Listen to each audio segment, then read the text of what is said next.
आज हम गंगू कुंड से जुड़ी कुछ बातें आपके सामने लाना चाहते हैं जो उदयपुर वासियों को लिए जानना बेहद ज़रूरी है। उसी बात को लेकर आज हम गंगू कुंड पर पहुँचे, जहां आज विशेषज्ञों द्वारा हम जानने की कोशिश करेंगे कि ये जल की प्रमुख जो धाराएं हैं कहां से आती है, कैसे उद्गम होती है, इसका उद्गम कैसे हुआ।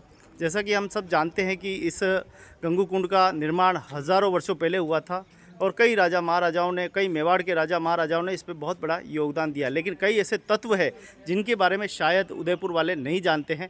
उन तत्वों को जानने के लिए आज हमारे बीच में बहुत ही अच्छे विशेषज्ञ और एक अच्छी विद्वान जागरूक थोड़ा परिचय दें और बताएं कि क्या आप जनता को बताना चाहेंगे। मैं डॉक्टर गोविंद सिंह भारद्वाज, हम्म। पूर्व प्रोफेसर महाराणा प्रताप कृषि और तकनीकी विश्वविद्यालय खनन अभियांत्रिकी विभाग से 10 वर्ष पूर्व सेवानिवृत्त हुआ और मैंने कई अंतर्राष्ट्रीय संस्थानों में कार्य किया और अभी वर्तमान में geoexplore.com एक अंतर्राष्ट्रीय वैज्ञानिक संगठन है, उसका चेयरमैन हूँ। आज हमने गंगोद्भव कुंड का निरीक्षण किया और ये लोक जन सेवा संस्थान है, उन्होंने हमें आमंत्रित किया।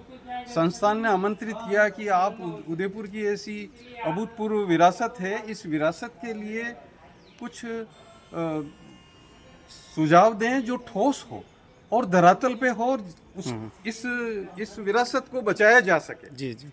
तो हमने निरीक्षण में ये पाया और ये तो सर्वविदित तथ्य है कि ये 5000 वर्ष सामने आ जाओ। हाँ जी। ये 5000 वर्ष पूर्व इस गंगोद्भव कुंड का निर्माण हुआ था और ये आयड़ सभ्यता से जुड़ा हुआ है। आयड़ सभ्यता जो यहाँ थी सिंधु घाटी की सभ्यता के समकक्ष है और उस सभ्यता का पेयजल यहाँ से, तो यहाँ के उस समय तत्कालीन जो शासक थे वो यहाँ एक नाला था और अच्छा जल बहता था और पृथ्वी की दरार से जल राशि प्रस्फुटित हुई तो उसका म्युनिसिपल वेस्ट जो हम डिस्पोजल कर रहे हैं आसपास की बस्तियों से, उस म्युनिसिपल वेस्ट के डिस्पोजल का इससे कहीं कनेक्शन है और कहीं ये जुड़ा हुआ है। तो हम इस गंगोद्भव कुंड के पानी को बार बार इसमें से निकालेंगे तब भी वो कंटेमिनेशन और जो प्रदूषित जल है वो इसमें आ रहा है।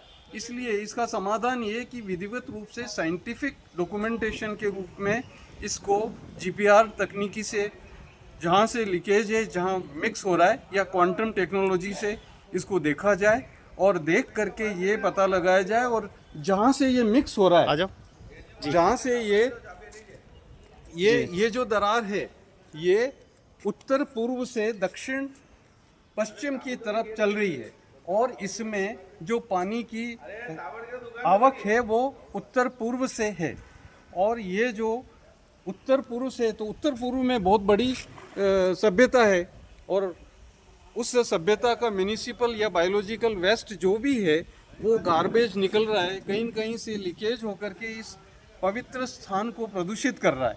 इस बारे में प्रशासन को या तो ये देखना चाहिए कि जो भी म्युनिसिपल वेस्ट की नालियां हैं, जो भी पाइप है, उन सबको थोरोली स्टडी करके देखा जाए कि वो कहीं डैमेज है और गंगोद्भव कुंड से कनेक्टेड है तो उनको रिपेयर मेंटेनेंस किया जाए, उसकी मॉनिटरिंग समुचित हो। मैं नहीं समझता कि यहाँ जो म्युनिसिपल वेस्ट की डक्ट है और जो भी यहाँ नालियाँ हैं जिसमें बह रहा है वो मलबा, उसका साल भर में भी एक बार सफाई का कार्य होता होगा। मैं नहीं समझता। अगर साल भर में होता हो तो निश्चित रूप से इस तरह का कहीं जो लीकेज है वो हमारे सामने आ जाता। तो ऐसी ऐतिहासिक धरोहर है, यूनेस्को इंस्टीट्यूट में इसका नाम दर्ज हो, ऐसी विरासत है, उदयपुर की अद्भुत विरासत है।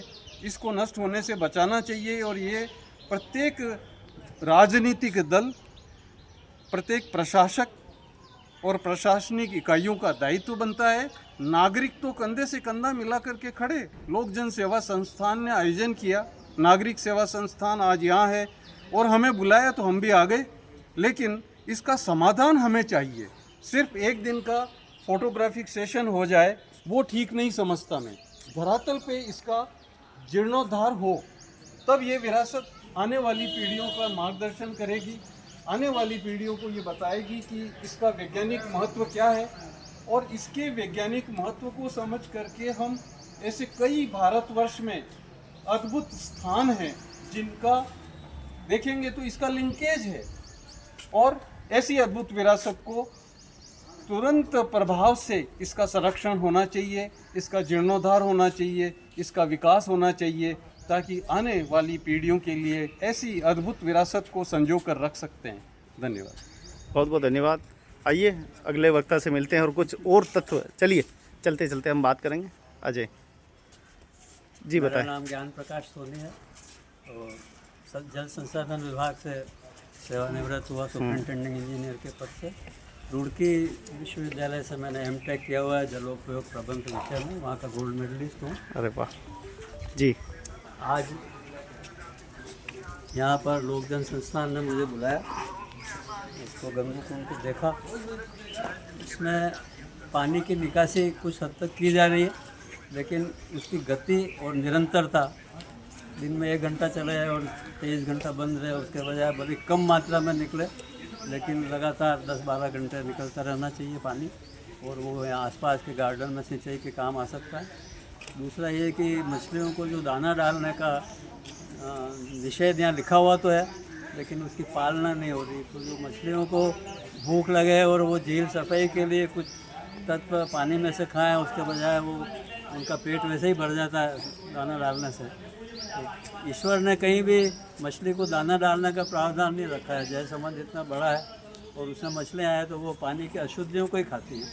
तो आवश्यकता ये है कि इस नियम की कड़ाई से पालना की जाए कि दाना लोग कम से कम या बल्कि नहीं डालें, क्योंकि ताकि मछलियाँ कुछ भूखी रहें और वो इसमें जो अशुद्धियाँ हैं उनका निराकरण करें।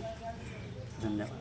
बहुत बहुत धन्यवाद। तो काफ़ी अच्छी बात बताई है, बहुत ही महत्वपूर्ण बात बताई है जो उदयपुर वालों को जानने के लिए बहुत ज़रूरी है।